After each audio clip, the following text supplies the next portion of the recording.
d'intelligence artificielle peuvent vous permettre d'agrémenter votre boîte à outils pour réaliser vos études actuarielles. Il se trouve qu'il y a beaucoup de ces algorithmes qui permettent d'avoir un pouvoir prédictif très important.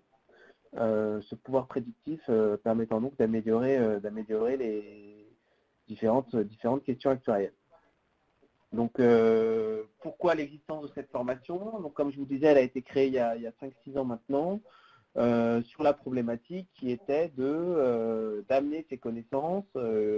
On voyait donc de nouveaux algorithmes apparaître, de nouvelles données apparaître, puisque une des nouveautés assez flagrantes depuis quelques années, c'est que maintenant, du texte peut devenir de la donnée, une image peut devenir de la donnée, une vidéo également si on le souhaite. Donc on peut maintenant structurer des sources d'informations que l'on ne pouvait pas structurer avant pour faire de la prédiction à partir de ces sources d'informations.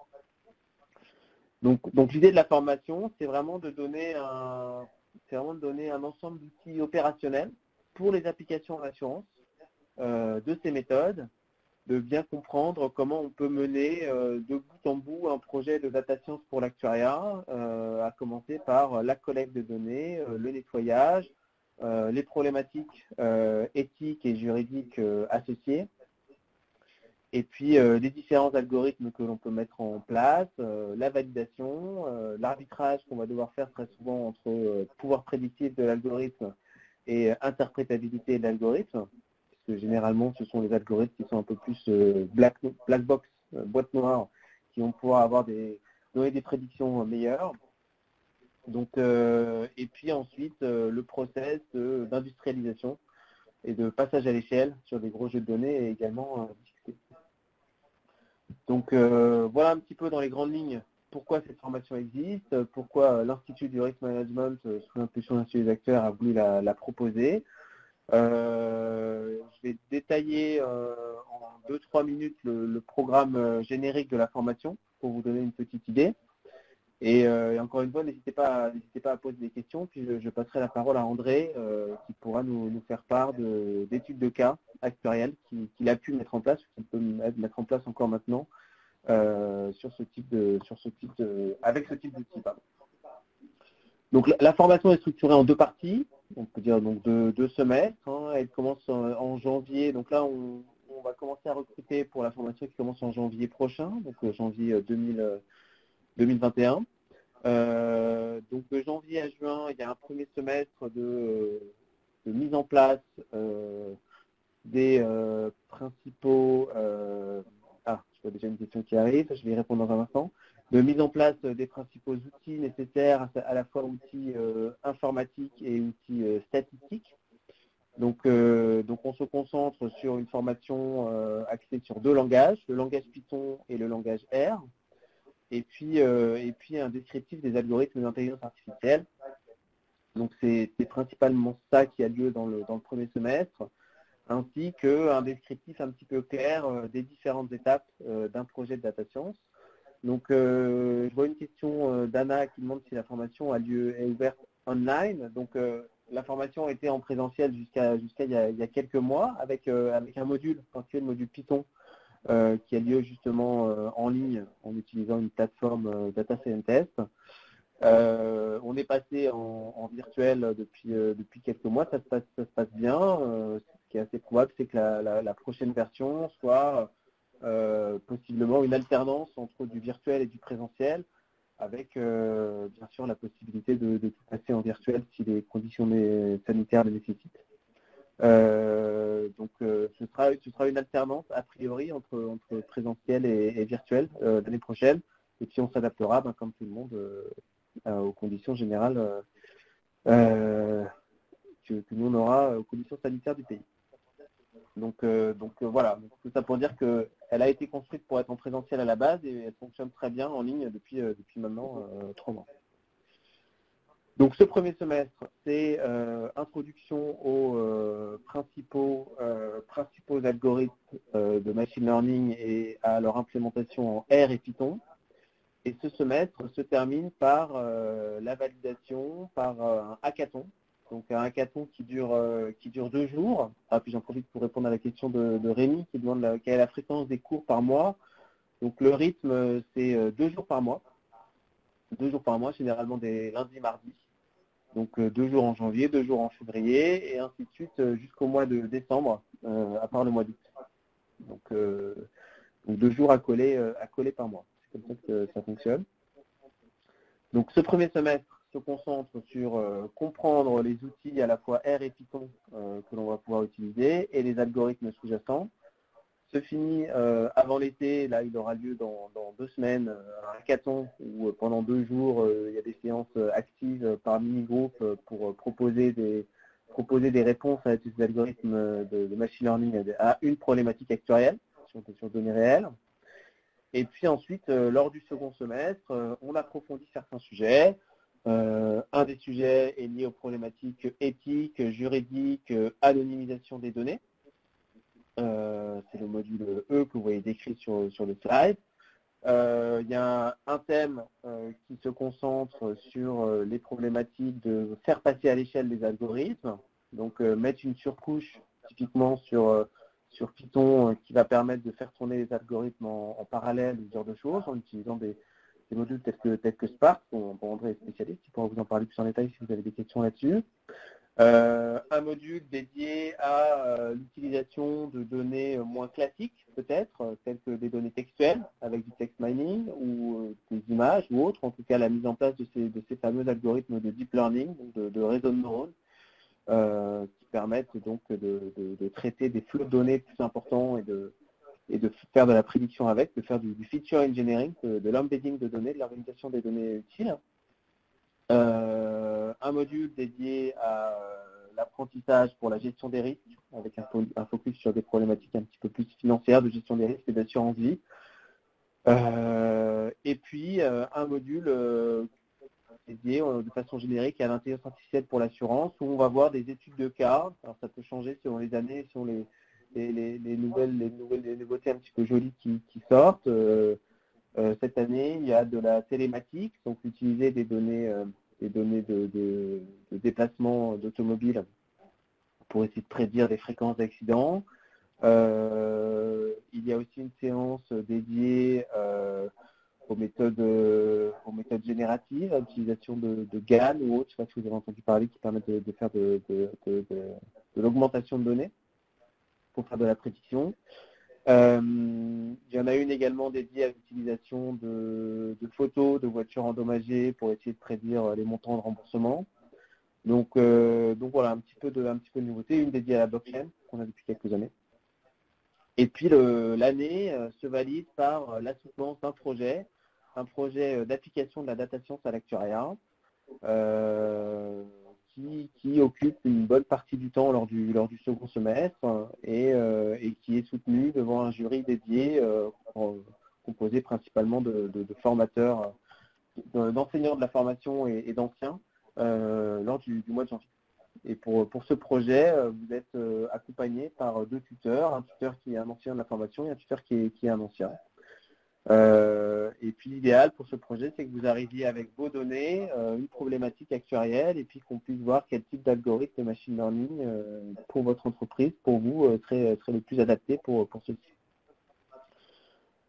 C'était une présentation un peu rapide. On peut revenir avec des questions à la fin. N'hésitez pas à faire apparaître des questions dans le chat si vous le souhaitez. En tout cas, parler de ces applications actuarielles que vous regarderez dans vos projets, c'est justement la bonne occasion pour moi pour passer la parole à André, qui va vous présenter un petit peu justement différents types d'applications qui se mettent en place chez Optimize et puis comment la formation a pu lui être utile. Alors, je commence par une brève présentation et Bien. oui, je présenterai 3 ou 4 use cases par la suite et je me rendrai disponible pour du coup vous répondre à vos questions.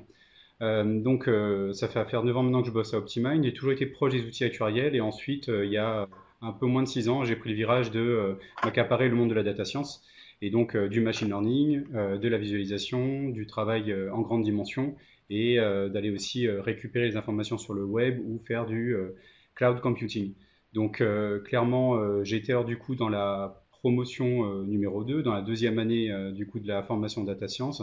Et d'ailleurs, je suis content de voir que le programme a pas mal évolué et c'est aussi une chance aussi du coup enfin, du corps syllabus et de la direction de la formation de se remettre en question, d'écouter à la fois le marché et d'écouter à la fois les attentes aussi des personnes qui sont, enfin les stagiaires, d'année en année pour se dire que bah, typiquement, moi la cybersécurité, je n'avais pas ce cours-là il y a maintenant plusieurs années. Mais sinon, et donc c'est au-delà du coup de cet aspect de se remettre en cause et du coup de présenter les choses différentes et être dans l'air du temps. Pour le coup, pour ma part, lorsque je suis arrivé dans la formation, il y a maintenant plus de 4 ans, l'idée c'était, j'avais déjà mis la main le machine learning et tout, et je voulais asseoir mes compétences, où est-ce que j'allais, est-ce que j'étais dans la bonne direction et tout. Donc on a la chance d'avoir vraiment des profs de qualité, tant des universités que du monde du professionnel. Donc un multipote des genres qui, pour le coup, nous back vraiment sur tous les aspects du coup de data science, et donc comme l'a dit Romuald, sur R et sur Python. Et typiquement, j'étais essentiellement sur R au début, et finalement, je suis arrivé du coup et j'ai retroussé mes manches et grâce à quelques cours de Python sur le premier semestre, par la suite, on devient très rapidement en fait avec l'envie. Alors au-delà des 2 jours par mois, suite à la question de Rémi, il y a un travail quand même en chambre qui est quand même assez important. Mais comme d'habitude, comme toute formation, s'il est fait depuis le début, il est moindre à la fin et enfin, il faut mettre la main dans le cambouis. Il n'y a pas d'autre façon de le dire et faut le faire. Et c'est une réelle partie de plaisir après lorsqu'on voit les capacités du coup du monde de la data science pour l'appliquer à l'assurance. Donc sur ce point, si du coup, alors pour passer à la slide d'après, si quelqu'un peut... Ah si, c'est bon, parfait.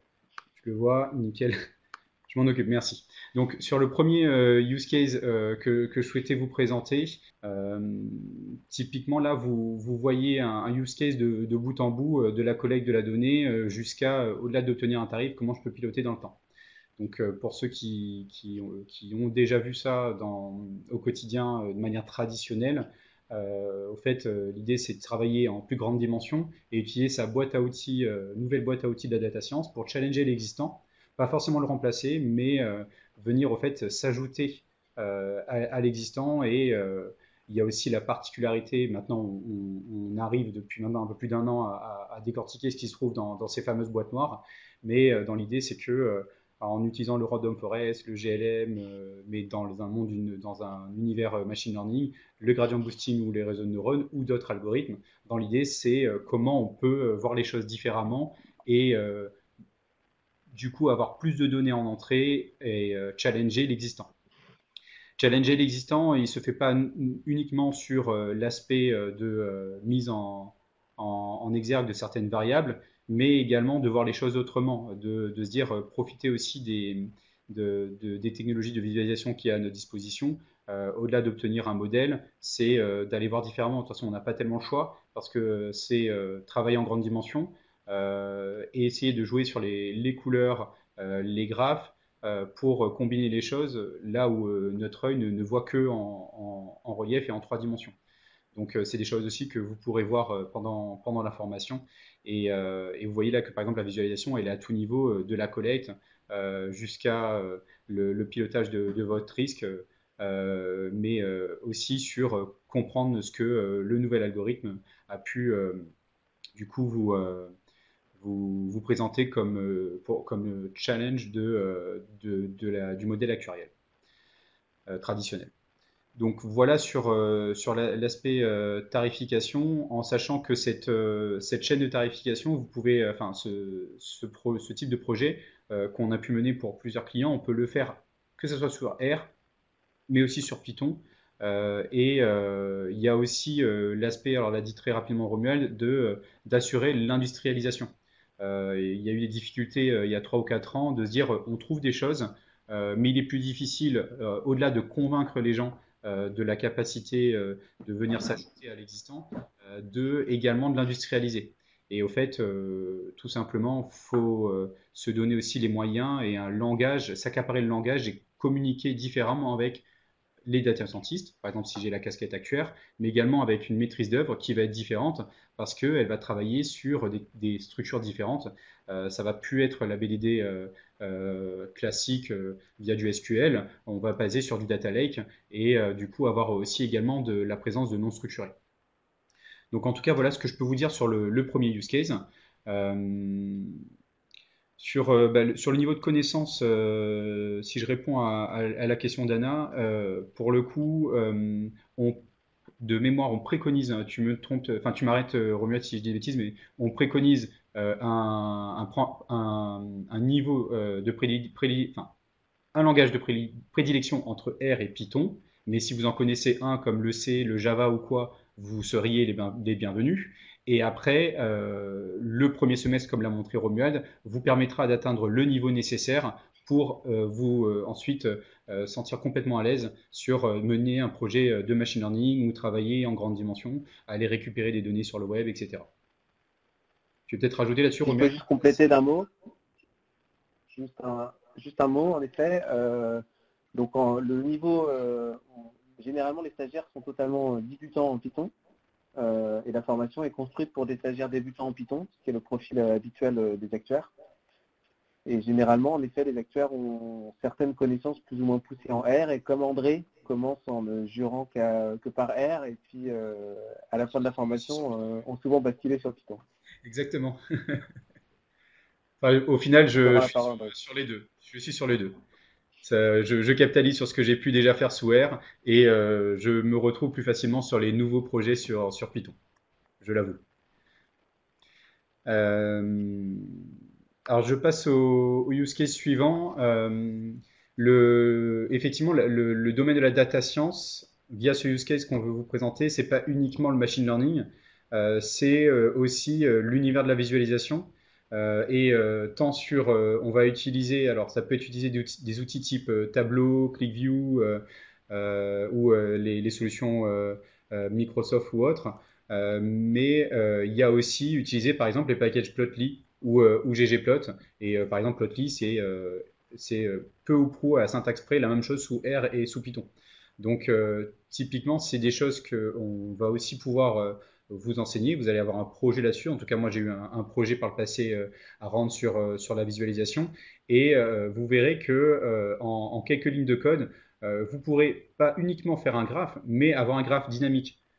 S'il est bien fait, pour le coup, vous pourriez zoomer, vous pourriez en faire rapidement en fait un support de présentation à votre N+1 ou en tout cas à votre entourage pour vous dire bah, au fait avec des couleurs et pas uniquement avec un tableau à deux dimensions du coup à superposer des graphes, vous le faites par le passé, oui Excel sait le faire, mais vous verrez qu'en plus si vous devez travailler sur de la cartographie, on vous donnera les moyens via cette formation du coup de sortir du coup de cette formation avec cette boîte à outils. Je peux du coup présenter mes résultats différemment et je peux du coup ensuite fouiller dans la donnée avec l'utilisation de la visualisation.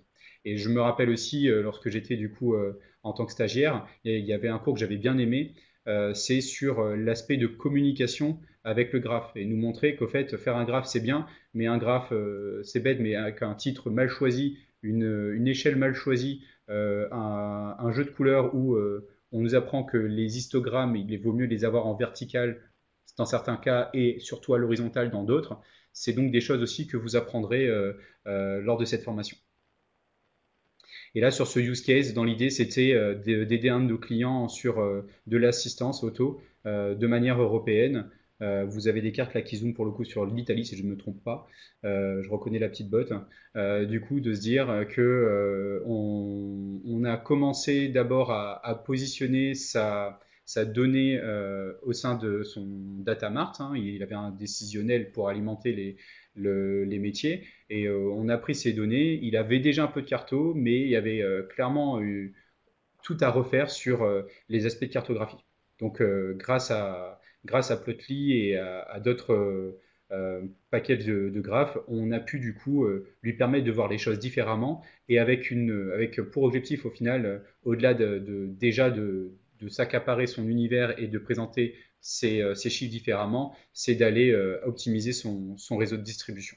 Et surtout, ces zones de challenges et de challenger également leur partenariat avec les garages sur le territoire. Je me permets de t'interrompre, André. Justement, il y a une question de Mathilde qui demande comment la formation est validée. Tu viens de le mentionner. Donc, la validation ne se fait pas uniquement par un projet. C'est ça le gros du travail tout de même, ce projet. Mais il y a aussi quelques petits rendus lors de la formation. Un dédié au Python, un dédié plutôt à une sorte de concours Kaggle. Donc là, sur le Python, sur R, tu mentionnais l'utilisation de la visualisation qui était importante. Donc il y a quelques petits projets, on va dire, quelques petits rendus qui ponctuent la formation, qui sont assez légers, et la majorité de la validation de la formation est tout de même dans le projet. Pour répondre à Mathilde. Je te redonne la parole. Merci. Alors si je passe sur un autre use case aussi, et pour le coup c'est quelque chose que en tant qu'actuaire on vise plutôt le machine learning et un peu la visualisation, mais il y a des choses que vous serez peut-être amené à faire. C'est dans un univers où depuis une décennie les choses bougent très vite et on voit des gens comme Google ou autres qui sont en capacité de déployer des choses très rapidement. Du coup, il y a des méthodes de projet dits agiles ou être en DevOps qui, du coup, remettent en cause un peu et les process aussi en assurance qui peuvent parfois être une industrie lourde.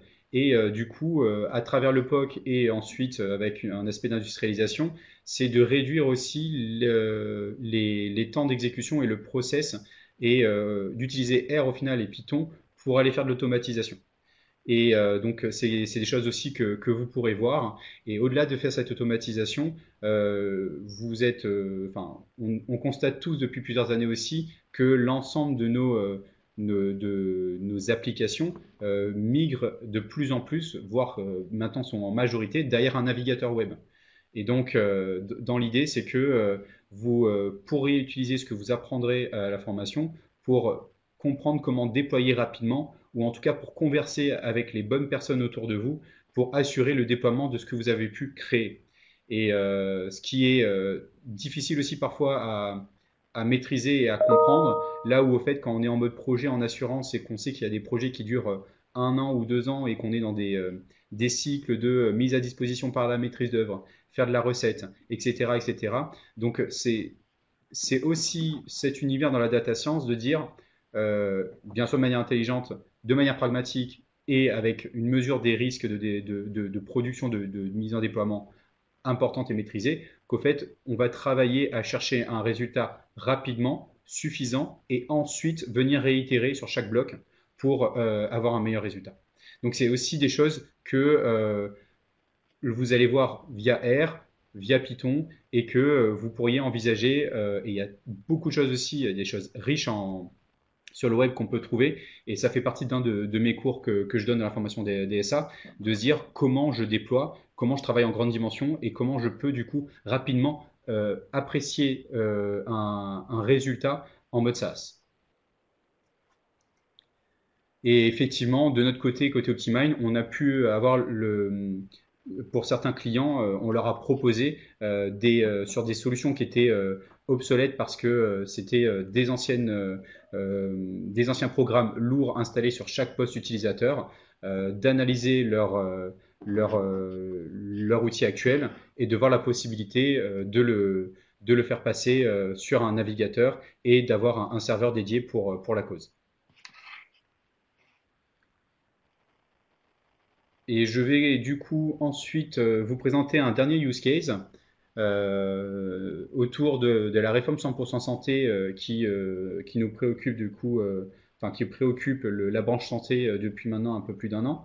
Donc avec le fait de mettre en place des paniers de soins et un reste à charge zéro, et de présenter en tout cas des garanties de manière différente et du coup des paniers de soins dits 100% santé ou des paniers libres, voire des paniers mixtes.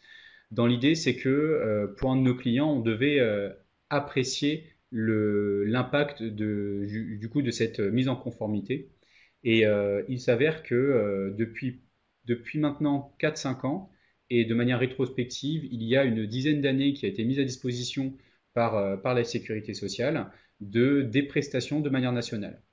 Alors, on s'emballe pas. C'est des choses qui sont agrégées. Et pour le coup, ça reste des données de santé. Il y a un sujet sur la table aujourd'hui, si vous vous informez sur le Health Data Hub, qui du coup est très controversé aujourd'hui sur qui va faire quoi, comment. Mais en tout cas, la base OpenDAMIR, vous pourrez la regarder. Elle est en open data et elle est utilisable et on peut faire même de la création de valeur dessus. Donc, c'est des choses aussi que vous allez apprendre pendant la formation sur les aspects juridiques qu'évoquait Romuald, c'est de savoir qu'est-ce qu'on peut utiliser, qu'est-ce qu'il y a à notre disposition, qu'est-ce qu'on peut utiliser dans le cadre de la recherche et qu'est-ce qu'on peut utiliser dans le cadre de la production. Donc c'est des choses aussi qu'il faudra bien cerner parce que de trouver une nouvelle colonne à rajouter dans son algorithme, bah, il faut qu'on en soit propriétaire. On ne peut pas se permettre, ou en tout cas avoir l'autorisation de son propriétaire pour pouvoir l'utiliser.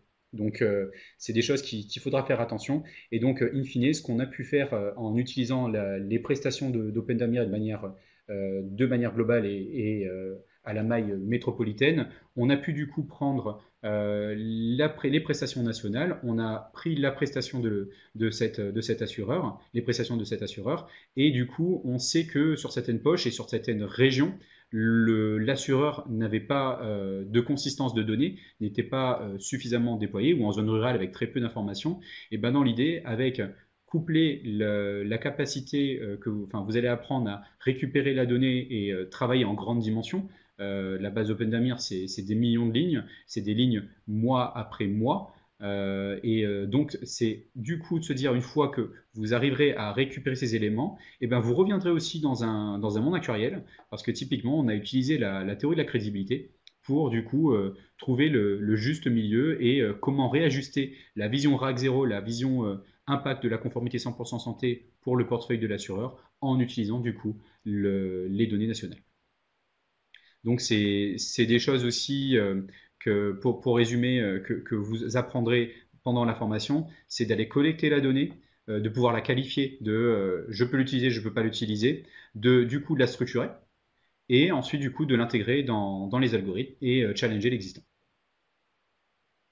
Et je vous remercie du coup pour votre attention sur les différents use cases qui, en tout cas, j'espère, ont pu vous illustrer correctement enfin, sur quoi vous pourrez aller viser, enfin, chose que vous avez peut-être déjà vu dans vos formations ou au sein de votre entreprise, mais surtout dans enfin, franchement, j'ai pu atteindre ce résultat parce que j'ai pu, ok, avoir été toujours proche des codes, du code et des données, mais la formation DSA m'a clairement permis de asseoir les choses que je faisais bien, les choses que je ne faisais pas bien, et d'aller dans la bonne direction et d'avoir une belle boîte à outils en sortant.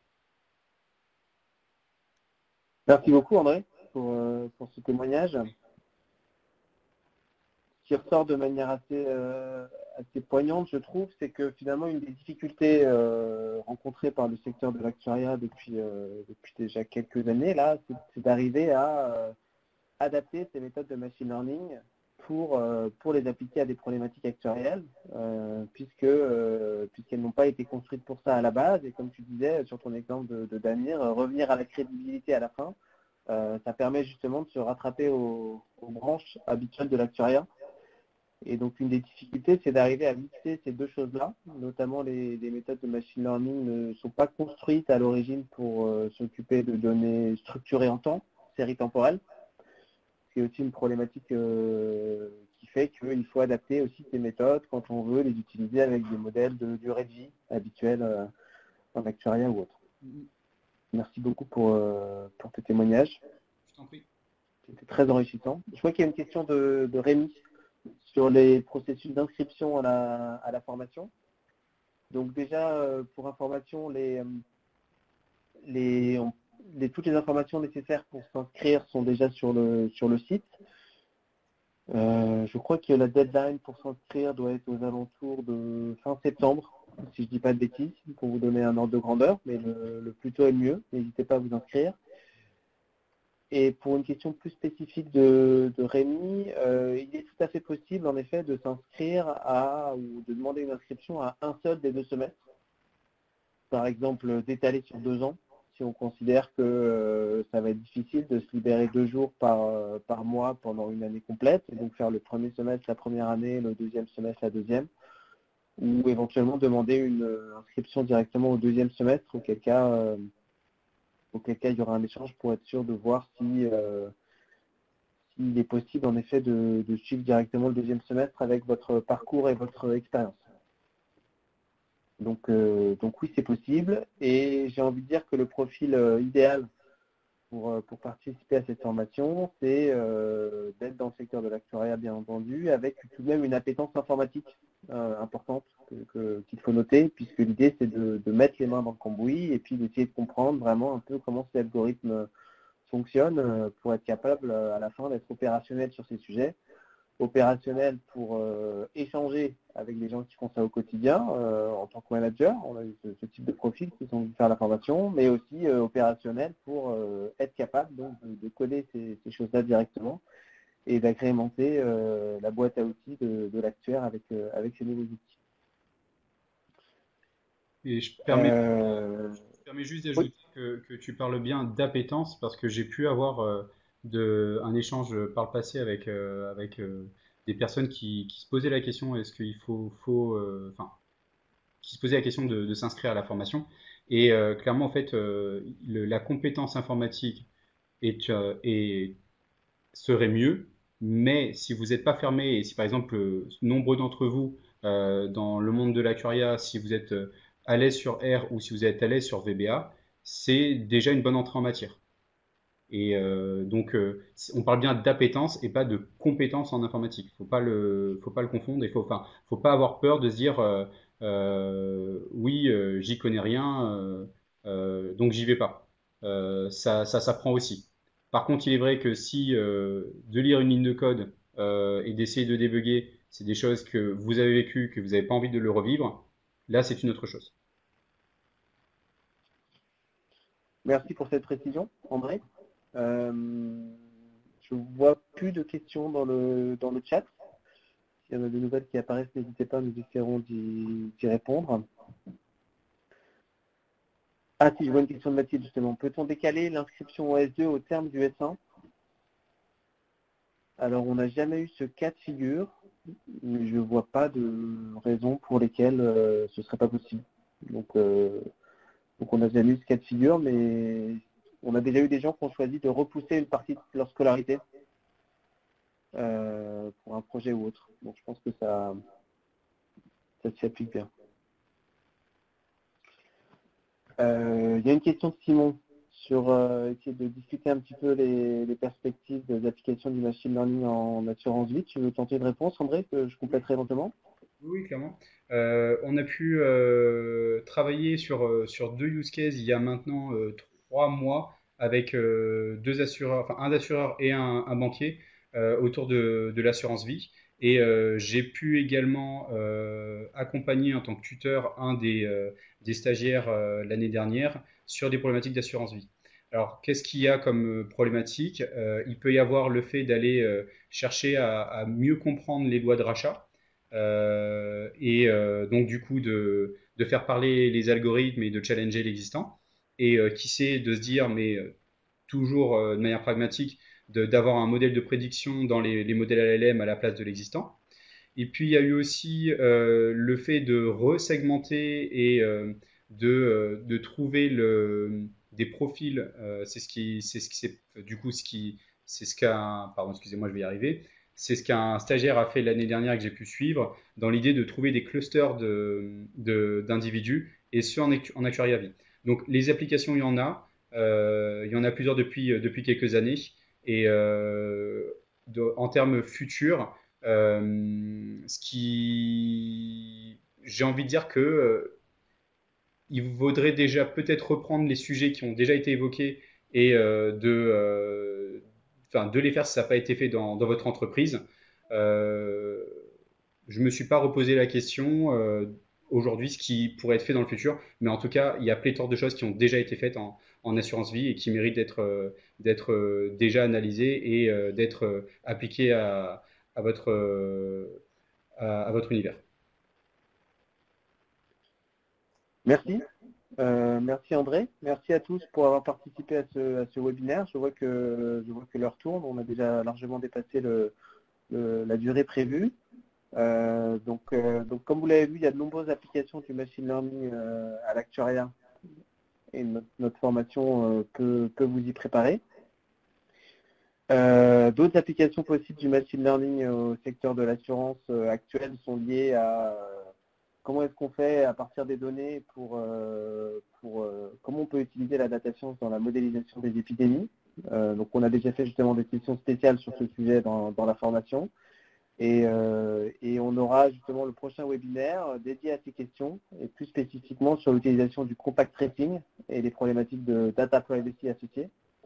Donc on aura Chi Tran, qui est un chercheur spécialiste de l'utilisation du contact tracing, notamment à travailler sur ces questions sur les épidémies de sida à Cuba, qui montrera quels peuvent être ses apports et comment ça peut permettre d'enrayer et de freiner l'évolution de l'information.